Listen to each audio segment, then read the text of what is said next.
올해 장마철 날씨 지역별로는 극명한 차이를 보이고 있습니다. 오늘도 영남과 동해안에선 폭염이 기승을 부리는 가운데 내륙에서는 기습적인 비가 쏟아진다는 예보입니다. 네, 자세한 날씨 전망과 함께 지긋지긋한 장마는 언제쯤 끝나는지 알아보겠습니다. 김재훈 기상 전문 기자 나와 있습니다. 어서 오세요. 네, 어서 오세요. 먼저 비 상황부터 알아보겠는데요. 기록적인 폭우가 쏟아진 충청 지역에 또다시 많은 비가 온다는 예보가 있어 걱정이었는데 밤사이 얼마나 비가 내렸나요? 네, 기록적인 폭우가 쏟아진 충청 지역에 어젯밤에 다시 큰 비 예보가 있어서 참 걱정이 많이 됐었습니다. 네. 어젯밤 충남 보령과 전북 고창, 부안과 김제의 경우에는 시간당 20mm 안팎의 비가 쏟아지면서 한때 호우주의보가 내려지기도 했었는데요. 네.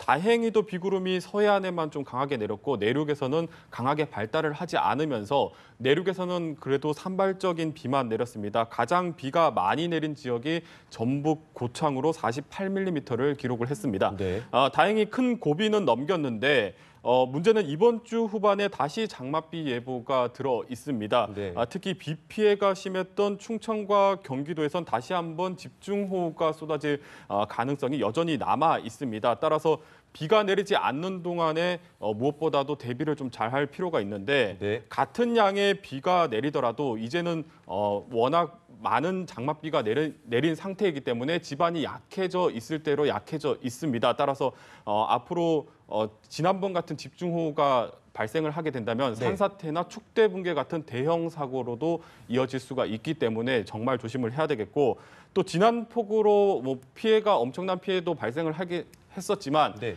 가장 안타까웠던 것은 인명 피해가 발생했다는 점입니다. 네. 따라서 안전사고에 각별히 주의를 좀 하셔야겠습니다.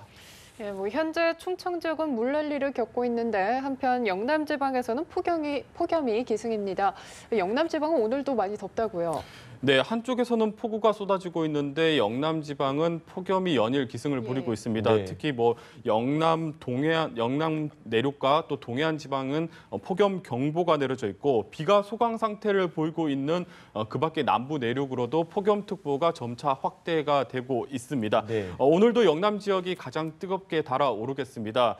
대구의 낮 기온이 34도 안팎을 보이겠고 특히 지형적인 영향을 받는 강릉과 또 경주, 포항 같은 경우는 35도를 웃도는 지역이 많을 것으로 보여지고 있습니다. 네. 또 오늘 중부지방 같은 경우는 산발적으로 비가 내리는데 오후에는 대부분 그칩니다. 다만 이 수증기가 그대로 남아 있어서 열기를 품게 되면서 오후부터는 무더위가 기승을 부리는 지역이 많을 것으로 보여집니다. 여기에 오늘도 어제에 이어서 기습적인 비에도 대비를 좀 해야 되겠습니다. 네. 많이 약해져 있긴 하지만 장마 전선이 여전히 우리나라 상공에 걸쳐져 있기 때문에 언제 어디서든지 비가 내릴 수가 있는 상황입니다. 따라서 비 대비도 좀 잘할 필요가 있겠습니다.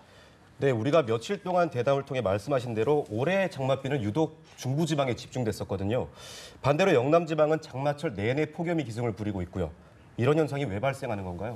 네, 올해 장맛비 유난히 중부지방에 집중이 되고 있습니다. 정확한 통계는 장마가 좀 끝난 뒤에 다시 나오겠지만 대략적으로 중부지방에 올해 장맛비가 400mm에서 많게는 600mm 가까이 쏟아졌습니다. 네. 평균적으로 장마철 강수량이 약 한 350mm 정도 되는데 네. 예년에 3분의 1 이상 더 쏟아졌다고 볼 수 있습니다. 반면 영남 지방의 경우는 장마철 내내 폭염이 기승을 부리고 있습니다. 네. 지난주 경주의 경우는 낮 기온이 37.9도까지 올라서 75년 만에 폭염이 나타나기도 했었습니다. 한쪽은 물난리가 났고 또 한쪽은 폭염이 기승을 부리는 셈인데 이처럼 장마철에 날씨가 양극화가 나타나는 것은 올해 장마 전선이 유난히 좁은 지역에서 발달을 하고 있기 때문입니다. 올해 대만 부근의 기온이 예년보다 1에서 2도 정도 더 높은 상태를 유지를 하고 있는데 여기서 만들어진 뜨거운 공기가 한반도로 유입이 되고 있고 네. 또 반면에 중국 대륙에서는 차고 건조한 공기가 내려와서 두 공기가 서로 부딪히고 있습니다. 사람도 성격이 서로 다르면 강하게 부딪히는 것처럼 네. 공기도 서로 다른 성질이 전혀 다른 성질끼리 부딪히게 되면 아주 강하게 충돌을 하면서 비구름이 좁게 만들어집니다. 반면 이 좁게 만들어진 수증기 통로가 영남과 동해안 지역을 비껴가면서 또 비가 적게 내리고 있고 또 여기에 백두대간이 그나마 넘어오는 장맛비까지 막아주면서 네. 영남과 동해안 지역이 폭염이 아주 극심하게 나타나고 있는 상황입니다. 네, 그렇군요.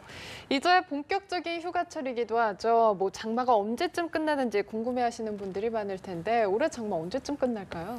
네, 지난주까지는 장마 전선이 좀 남부 지방을 오르락 내리락 했었는데 이번 주부터는 장마 전선이 한반도 북쪽으로도 이제 좀 오르고 있습니다. 따라서 이런 기류 패턴은 장마가 끝날 때쯤에 나타나는 패턴인데 따라서 올해 장마가 이제 어느 정도 종료 시점이 가까워졌다 뭐 이렇게 볼 수가 있습니다. 네. 앞서 전해드린 대로 이번 주 후반에 장맛비 소식이 있는데 아마도 이 비가 올해 사실상 마지막 장맛비가 아닐까 좀 생각이 듭니다. 네. 아직까지는 좀 변동성이 있지만 올해 장마는 이번 주말에서 다음 주 초반 사이에 끝날 것으로 예상이 되고 있습니다.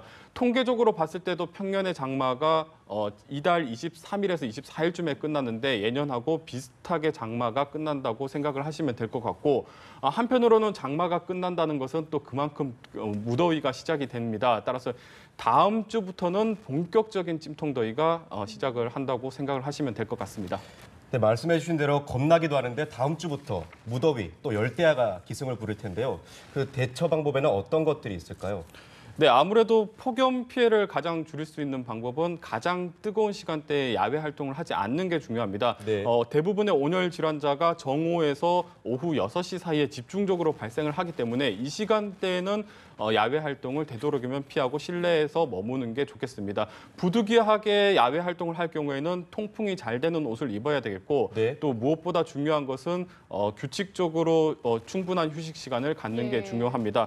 폭염도 폭염이지만 요즘 밤에는 끈적끈적거리는 열대야 때문에 잠 못 이루시는 분들 많으실 텐데 열대야는 사실 습도 때문에 나타나는 현상입니다. 따라서 열대야에서 뭐 숙면을 취하기 위해서는 무엇보다 온도도 온도지만 습도를 같이 낮춰주는 것이 중요합니다. 따라서 에어컨이나 선풍기를 활용하는 방법도 좋겠지만 제습기 같은 것도 같이 사용해 주시면 더욱 효과적으로 열대야에 극복을 할 수 있겠고 또 찬물로 샤워한다기보다는 또 미지근한 물로 샤워하는 게 훨씬 더 숙면에 도움이 됩니다. 찬물로 샤워를 하게 되면 순간적으로는 좀 찬 기운이 들어서 더위가 좀 가실 수 있겠지만 일정 시간이 지나면 우리 몸이 찬 기운에 반응을 해서 온도가 올라가기 때문에 오히려 더 더워질 수가 있습니다. 따라서 미지근한 물로 샤워를 하고 샤워를 한 뒤에는 과일이나 물로 충분히 수분을 섭취해 주는 것이 좋겠습니다.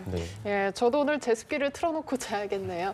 네, 지금까지 자세한 날씨 전망 김재훈 기상 전문 기자와 함께 알아봤습니다. 고맙습니다.